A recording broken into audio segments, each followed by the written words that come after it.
حدیث میں آتا ہے رسول اللہ صلی اللہ علیہ وسلم نے فرمایا کہ جب کسی بندے سے گناہ ہوتا ہے اور وہ اللہ کے سامنے ہاتھ اٹھا کے توبہ کرتا ہے تو اللہ فرشتوں سے کہتے ہیں کہ دیکھو یہ مجھ سے توبہ کر رہا ہے نا، تو اس کو یقین ہے کہ کوئی خدا ہے، کوئی رب ہے جو اس کے گناہ پہ سزا بھی دے سکتا ہے اور معاف بھی۔ حالانکہ ابھی اللہ نے سزا دی نہیں ہے، کوئی نظر بھی نہیں آ رہی سزا اس کو یقین ہے کہ میرا کوئی رب ہے جو اس گناہ پہ سزا بھی دے سکتا ہے اور معاف بھی کر سکتا ہے، تبھی یہ مجھ سے گڑ گڑا کے معافی مانگ رہا ہے۔ تو میں اس کے عمل کی لاج رکھتا ہوں۔ اس کا یہ نہ بہت سے گناہ کرتے ہیں، نہیں ہاتھ اٹھاتے اللہ کے سامنے، اور اللہ کو دیکھنے کے بعد تو سارے ہی ہاتھ اٹھائیں گے، تو پھر تو سارے اٹھا لیں گے ہاتھ، توبہ کریں گے۔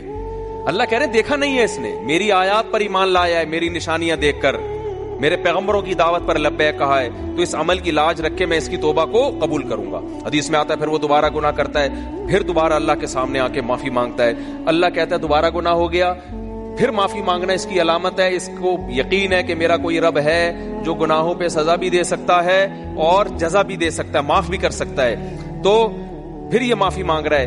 نبی صلی اللہ علیہ وسلم کی حدیث کا مفہوم ہے 70 دفعہ بھی کوئی گناہ کر کے 70 دفعہ توبہ کرے گا تو اللہ اس کے اس جذبے کی لاج رکھ کر اس کے گناہ کو معاف کرے گا۔ اس کا مطلب یہ نہیں کہ آپ 70 دفعہ گناہ کریں، مقصد ایک سمجھانا ہے کہ توبہ میں تاخیر نہ کریں۔ تو اللہ معاف کیوں کر رہا ہے؟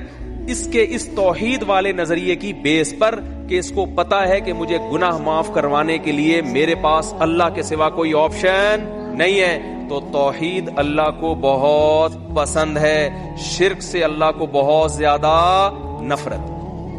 تو یہ 4 شرطیں بھائی جس میں پائی جائیں گی، پھر وہ آپ عمل کرو گے تو عمل کیا کہلائے گا؟ از کالڈ اچھا۔